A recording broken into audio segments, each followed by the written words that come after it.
মোহাম্মদপুর একটি অপরাধ প্রবণ এলাকা। মোহাম্মদপুরে দিন দিন অপরাধ বেড়ে চলছে। এখন এই অপরাধের দায় কি শুধুমাত্র অপরাধীদের? অপরাধীদের কাজই তো হচ্ছে অপরাধ করা, কিন্তু আইন শৃঙ্খলা বাহিনী অপরাধ দমনে ব্যর্থ হওয়ার কারণে আজকে অপরাধের হার দিন দিন বেড়ে চলেছে। মোহাম্মদপুর একটা ক্রাইম জোন হিসেবে বিবেচিত হচ্ছে। মোহাম্মদপুরে এখন মানুষ বাসা ভাড়া নিতে চায় না। মোহাম্মদপুরের দিকে কেউ তাদের শিক্ষা প্রতিষ্ঠানে তাদের সন্তানদেরকে পাঠাতে চায় না। একটা আতঙ্কের এলাকায় পরিণত হয়েছে।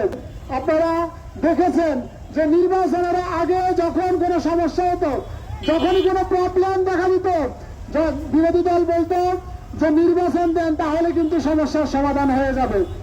এখন তো নির্বাচনের পরে এখন একটা গভর্নমেন্ট ফর্ম করেছে, এখন একটা সরকার তারা দেশ পরিচালনা করছে। নির্বাচিত হওয়ার পরে এখন কেন দেশের এই পরিস্থিতি? এখন কেন মোহাম্মদপুর তার যে অপবাদ সে গোছাতে পারছে না? এখন কেন মোহাম্মদপুরে এই সন্ত্রাসী কার্যক্রম বরঞ্চ আগের থেকে আরো বেশি বেড়ে গেছে? আমাদের যিনি এমপি সাহেব আছেন, এই এলাকার এমপি, নির্বাচনের আগে তিনি বলেছিলেন তাকে ভোট দিলে তিনি একটি আধুনিক এবং মানবিক মোহাম্মদপুর গড়ে তুলবেন।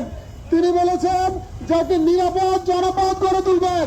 আজকে দেখেন নির্বাচনের পরে মোহাম্মদপুরবাসীর জন্য অনিরাপদ তার পরিণত হয়েছে, অনিরাপদ একটি জনপদে পরিণত হয়েছে। আমি আমাদের সম্মানিত এমপি সাহেবকে বলবো, আপনি এলাকার খোঁজ খবর নিন। এলাকার যে চরম পর্যায়ের নিরাপত্তাহীনতা, এলাকার যে আইন শৃঙ্খলার অবনতি, আইন শৃঙ্খলা বাহিনীর সাথে আপনি বসুন।